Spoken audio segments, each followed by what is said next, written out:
Olá, eu espero que esteja tudo bem com você e com a sua família. Tudo bem? Meu nome é Júlio César, eu sou professor de oftalmologia da Universidade Estadual de Goiás. E nós vamos ter hoje uma aula introdutória sobre oftalmologia, sobre as peculiaridades, história, visão, experiência humana da oftalmologia. A oftalmologia, ela costuma ser apresentada de uma maneira às vezes simplificada como uma especialidade médica responsável pelo diagnóstico e tratamento das doenças oculares.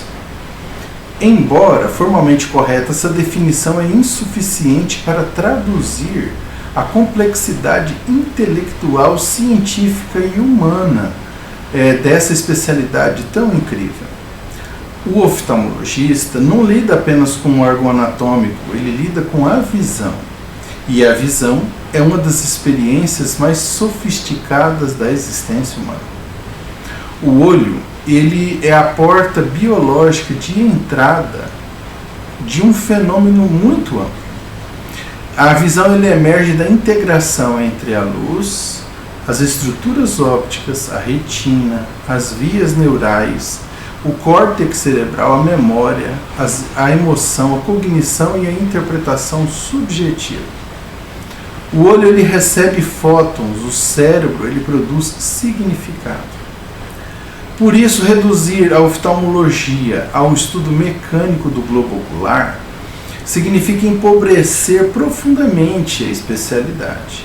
É necessário que desde o início da formação o oftalmologista possa fazer uma distinção entre olho e visão. O olho é o órgão, a visão é a função. O olho é a estrutura anatômica, a visão é a experiência perceptiva. O olho ele capta estímulos luminosos, a visão constrói realidade. Essa distinção ela é central porque impede uma compreensão reducionista da oftalmologia. A visão não é uma simples fotografia do mundo externo. Ela é a interpretação cerebral da realidade sensorial.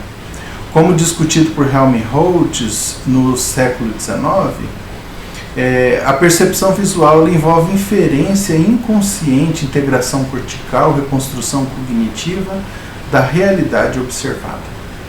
Nesse sentido, a oftalmologia ela ocupa um lugar singular na medicina. Ela está simultaneamente localizada na interface entre a física da luz, a biologia neural, a neurociência, a psicologia da percepção, a fenomenologia da experiência humana, a tecnologia diagnóstica e o sofrimento existencial.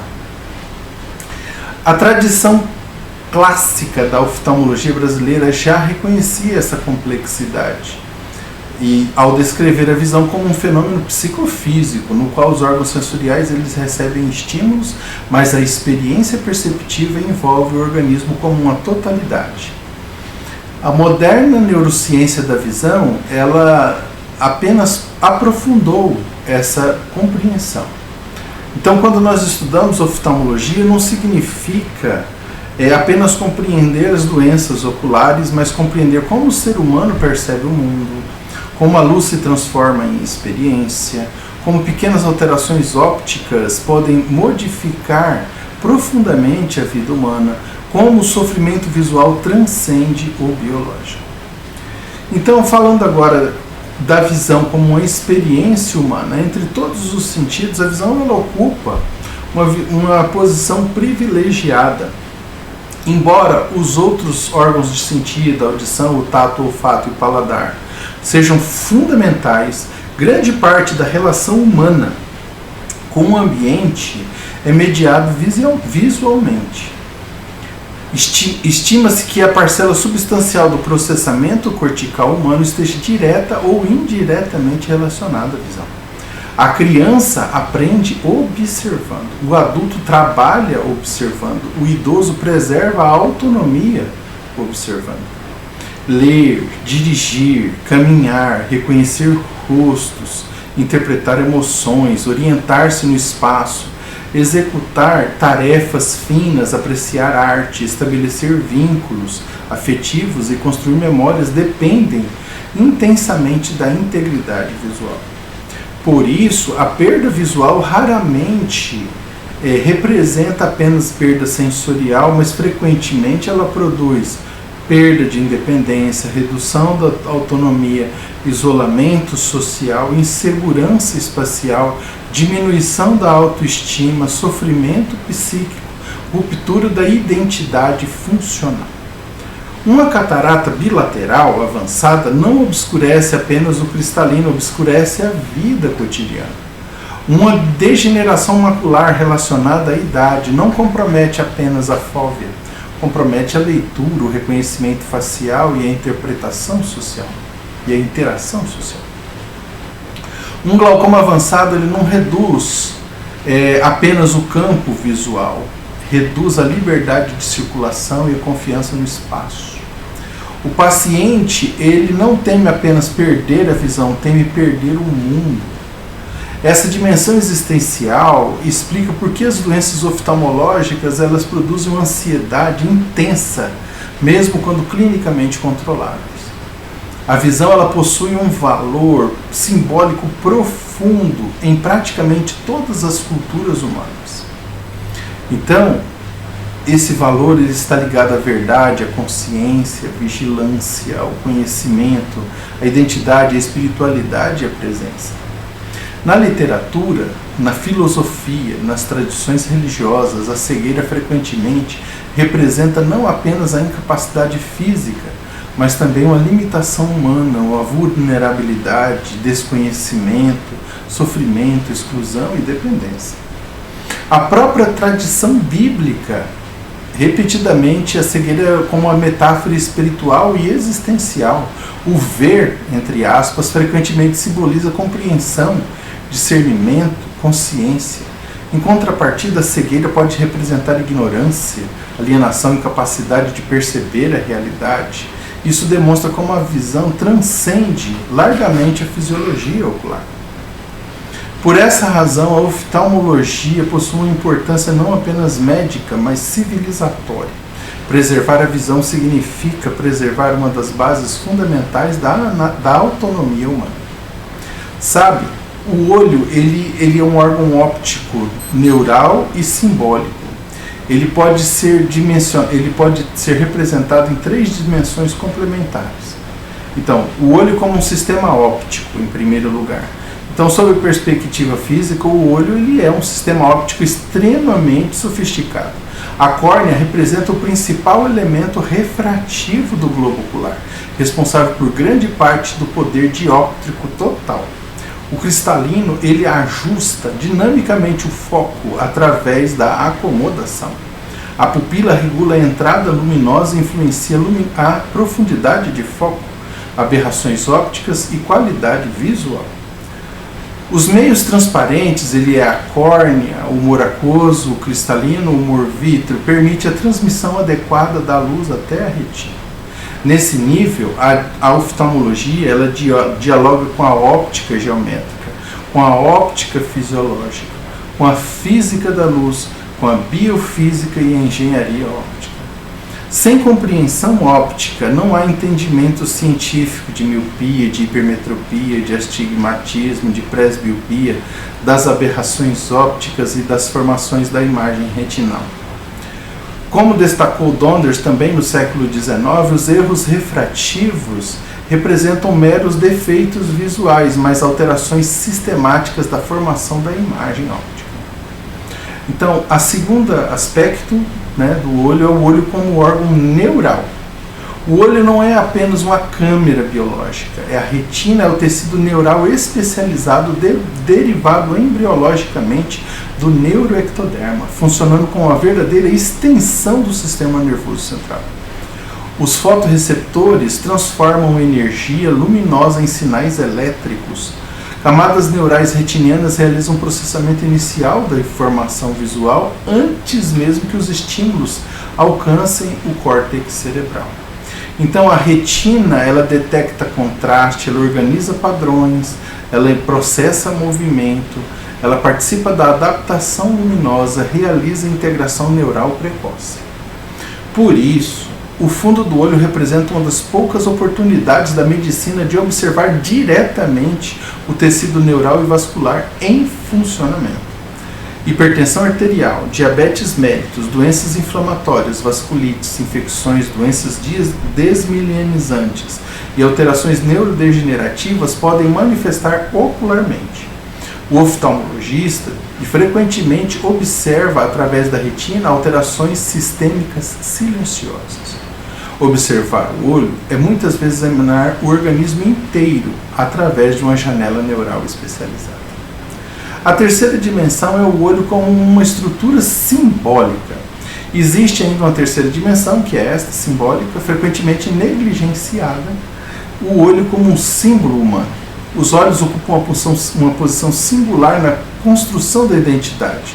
O contato visual, ele participa da comunicação, do vínculo afetivo, da percepção social, da expressão emocional e de individualidade. O paciente não experimenta doenças oculares apenas biologicamente. Ele as experimenta psicologicamente, socialmente e existencialmente. Então, a perda visual, ela ameaça a independência, o reconhecimento de ambiente, a autoestima, papel social e sensação de pertencimento. Por isso, a oftalmologia exige simultaneamente rigor científico, refinamento técnico, maturidade ética e sensibilidade humana. Bem, falando um pouquinho sobre a história da oftalmologia, então nós vamos falar da observação empírica à medicina da luz. A história da oftalmologia acompanha a própria história da tentativa humana de compreender a visão. Muito antes da existência da medicina moderna, a cegueira já era reconhecida como uma das condições humanas mais devastadoras. No Egito Antigo, ainda existem registros de tratamentos oculares empíricos. Na Índia, técnicas rudimentares de deslocamento do cristalino para tratamento de catarata já eram descritas antes da era cristã. Na tradição grego-romana, filósofos buscavam compreender a visão, se a visão ela ocorria pela emissão de raios a partir dos olhos ou pela entrada da luz no sistema visual. Esse período inicial revela algo fundamental. A oftalmologia nasceu antes como uma necessidade humana, antes como uma necessidade humana do que uma ciência estruturada. A evolução histórica da oftalmologia acompanhou diretamente a evolução e a compreensão científica da luz, da anatomia ocular, da óptica, do sistema nervoso e da instrumentação médica. Durante a Idade Média, especialmente através da medicina árabe, houve uma preservação e expansão significativa do conhecimento óptico e clínico. Posteriormente, a Revolução Científica transformou radicalmente a compreensão da visão. Kepler demonstrou a formação da imagem retinal. Newton aprofundou a compreensão da natureza física da luz. Helmholtz desenvolveu a óptica fisiológica moderna e criou o oftalmoscópio, permitindo a observação direta do fundo do olho ocular vivo. Donders, os erros refrativos deixaram de ser empirismo óptico e passaram a constituir ciência médica estruturada. Então, a oftalmologia moderna nasceu quando a física, a clínica, a fisiologia, a tecnologia e a observação anatômica passaram a atuar de forma integrada. Hoje, a especialidade encontra-se entre as mais tecnologicamente avançadas da medicina. Nós temos o OCT, a microscopia especular, a aberrometria, a biometria óptica, temos a inteligência artificial, cirurgia robótica e terapias gênicas. Entretanto, a sofisticação tecnológica não reduz a importância do julgamento clínico. Pelo contrário, quanto mais danos existem, maior se torna a responsabilidade interpretativa do médico. A tecnologia ela amplia o olhar médico, mas ela não substitui a compreensão humana do paciente. Bem, falando um pouquinho sobre fundamentos científicos da oftalmologia, a oftalmologia moderna ela se apoia em 4 grandes pilares científicos: a física da luz, a biologia ocular, a fisiologia visual e a neurociência da percepção.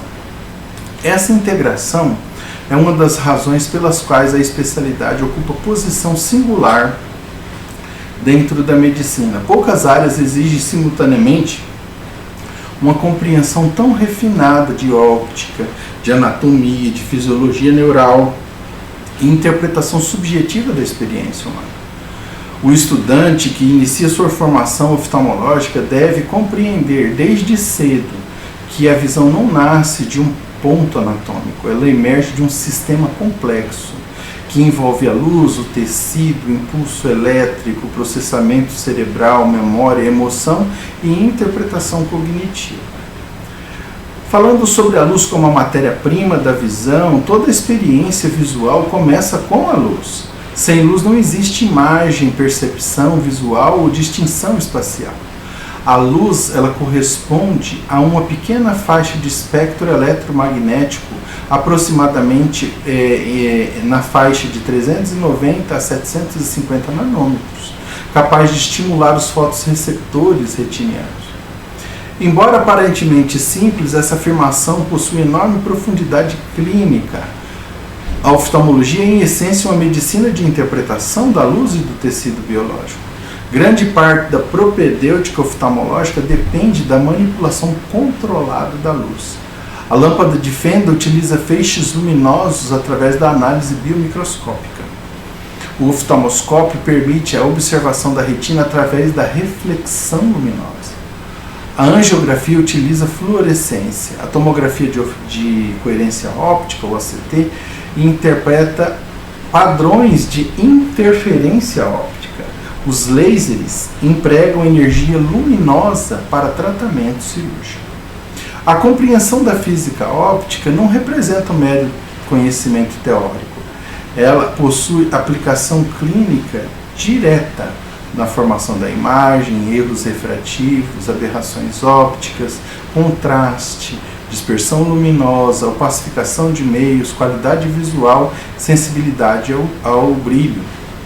Por isso, desde Helmholtz e Donders, a oftalmologia consolidou-se como uma especialidade profundamente dependente da óptica fisiológica. A história da oftalmologia é, em grande parte, a história da domesticação científica da luz. Bem, falando um pouquinho de anatomia, o sistema visual não pode ser compreendido apenas como o olho. Trata-se de uma unidade anatômica e funcional integrada, envolvendo o globo ocular, anexos oculares, nervo óptico, vias ópticas, córtex, sistemas de integração motor e perceptiva. Falando um pouquinho sobre a córnea é a principal superfície refrativa do olho. Sua transparência depende de organização estrutural extremamente precisa, né, e tem que ter regularidade do colágeno, controle hídrico endotelial, ausência de vascularização e integridade epitelial. Pequenas alterações corneanas podem produzir importante comprometimento visual, como ceratocone, edemas, cicatrizes, irregularidades epiteliais e olho seco. Então, a córnea ela demonstra um princípio fundamental da oftalmologia. Pequenas alterações anatômicas podem gerar grande repercussão funcional. O cristalino é a estrutura dinâmica responsável pela acomodação visual. Sua elasticidade permite o ajuste focal para diferentes distâncias. Com o envelhecimento, ocorre a perda progressiva da acomodação, surgem alterações proteicas, aumenta a opacificação lenticular. Daí emergem a presbiopia, a catarata senil e alterações refracionais relacionadas à idade. A catarata, ela possui enorme importância histórica e social, porque representa uma das principais causas de cegueira no mundo. A retina, ela é simultaneamente um tecido neural, um sensor luminoso, um sistema de processamento biológico. Os cones, eles concentram principalmente na mácula e permite a visão central, percepção cromática, alta resolução espacial. Os bastonetes, eles predominam perifericamente e participam da visão escotópica, da percepção periférica e da adaptação ao escuro. A mácula, ela representa a região funcionalmente crítica, porque concentra enorme densidade de fotorreceptores especializados. Isso explica porque pequenas alterações maculares podem comprometer profundamente a leitura, reconhecimento facial e a autonomia funcional. Outra estrutura, o nervo óptico e as vias visuais. Os impulsos elétricos gerados pela retina, elas percorrem o nervo óptico, o quiasma óptico, o trato óptico, o corpo geniculado lateral, as radiações ópticas e o córtex occipital. Então, a visão, ela é um processo cerebral. A retina apenas inicia a transformação da luz em informação neural. A experiência visual consciente emerge da integração cortical. Essa compreensão é essencial. Por quê? Porque para entender a neurooftalmologia, as hemianopsias, a negligência visual, os distúrbios perceptivos, as agnosias e os fenômenos visuais corticais. O exame oftalmológico como extensão do raciocínio clínico é uma das maiores particularidades da oftalmologia e que a grande parte do diagnóstico depende da capacidade observacional do médico. O exame oftalmológico ele não representa simples sequência mecânica de procedimentos. Ele constitui uma verdadeira integração entre a semiologia, a tecnologia, a interpretação clínica e a experiência médica. O exame ocular frequentemente revela doenças sistêmicas, alterações neurológicas, distúrbios metabólicos, doenças vasculares e patologias inflamatórias. O olho como uma janela diagnóstica privilegiada do organismo. A acuidade visual. A acuidade visual representa uma das primeiras informações funcionais do exame oftalmológico. Entretanto, a sua interpretação exige maturidade clínica e a baixa da acuidade visual pode resultar de erro refrativo, de catarata, de doença macular, neuropatia óptica, alterações corticais, opacidade de meios e doenças funcionais. A simples mensuração numérica não basta, é preciso compreender o contexto, a progressão, os sintomas associados, o impacto funcional e a adaptação do paciente à sua psicofísica. As pupilas e os reflexos. A avaliação pupilar oferece informações valiosas sobre a integridade do nervo óptico, das vias autonômicas, da função neurológica e as simetrias aferentes. O defeito pupilar aferente relativo pode representar um marcador precoce de neuropatia óptica.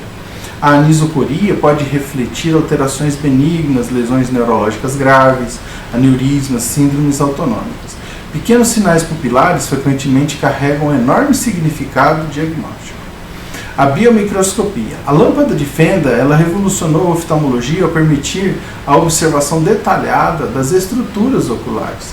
Ela possibilita a avaliação da córnea, da conjuntiva, do filme lacrimal, do cristalino, a câmara anterior, a íris e o vítreo anterior. Mais do que instrumento técnico, ela ampliou a capacidade semiológica do oftalmologista. A tonometria, a medida da pressão do olho, não é apenas mede glaucoma, entre aspas, mede a pressão intraocular. Essa distinção é fundamental. O glaucoma representa uma neuropatia óptica multifatorial. A pressão intraocular é apenas um dos elementos envolvidos. Esse exemplo ilustra o princípio central da medicina. Nenhum exame substitui o raciocínio clínico integrado. A fundoscopia. Poucas experiências médicas possuem um impacto intelectual tão grande quanto observar diretamente a retina humana. O fundo do olho permite visualizar vasos sanguíneos, nervo óptico, tecido neural, a mácula e a retina periférica. A hipertensão arterial, diabetes mellitus, vasculites, doenças infectoparasitárias, papiledema, doenças degenerativas inflamatórias podem ser observadas diretamente. A fundoscopia simboliza uma das características mais extraordinárias da oftalmologia. A possibilidade de observar o sistema nervoso vivo sem intervenção invasiva. A visão, então, como um fenômeno cerebral e psicofísico. A imagem retinal não é a visão propriamente dita, ela representa apenas a matéria-prima neural. O cérebro organiza as imagens, integra profundidade, corrige lacunas, interpreta contraste, associa memória, produz reconhecimento e atribui significado. Por isso, duas pessoas com exames oftalmológicos semelhantes podem relatar experiências visuais completamente diferentes. Então, a visão depende da retina, do córtex, da atenção, da memória, da emoção e da adaptação psicológica. E essa compreensão ela é essencial para a baixa visão, a neurooftalmologia, distúrbios funcionais, sintomas desproporcionais, sofrimento do visual subjetivo. A oftalmologia moderna precisa reconhecer que existe diferença entre enxergar, perceber, interpretar e experienciar visualmente o mundo. Falando um pouquinho de cegueira. A cegueira e a condição humana. Poucas condições humanas provocam tanto temor quanto a cegueira. Historicamente, perder a visão significava perder a independência, perder a inserção social, perder a capacidade laboral, perder motilidade, perder acesso ao mundo. Mesmo hoje, em sociedades tecnologicamente avançadas, a deficiência visual continua produzindo um enorme impacto econômico, psicológico, educacional e existencial. A cegueira possui uma dimensão que ultrapassa largamente a fisiologia ocular. Na literatura, autores como José Saramago utilizaram a cegueira como uma metáfora da fragilidade civilizatória e da incapacidade humana de perceber a própria condição existencial. Na filosofia, a percepção visual frequentemente foi utilizada para discutir realidade, verdade e conhecimento.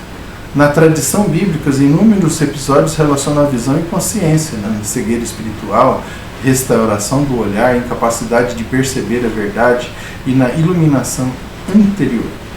Isso demonstra que enxergar sempre significou mais do que captar a luz. O oftalmologista frequentemente participa de momentos extremamente delicados da vida humana ao comunicar perda visual irreversível, orientar a adaptação, preservar a esperança, reabilitar funcionalmente e reduzir o sofrimento. Nem toda visão poderá ser restaurada, mas praticamente todo paciente poderá ser ajudado. Talvez essa seja uma das dimensões humanas da oftalmologia. Quando curar não é possível, ainda é possível cuidar, orientar, adaptar e preservar a dignidade. Esta foi uma aula introdutória do nosso curso de oftalmologia. Nós continuaremos essa aula numa parte 2, onde nós continuaremos a falar ainda um pouquinho mais a respeito dessa especialidade tão incrível que é a oftalmologia. Desejo a você um forte abraço e até a próxima. Até mais!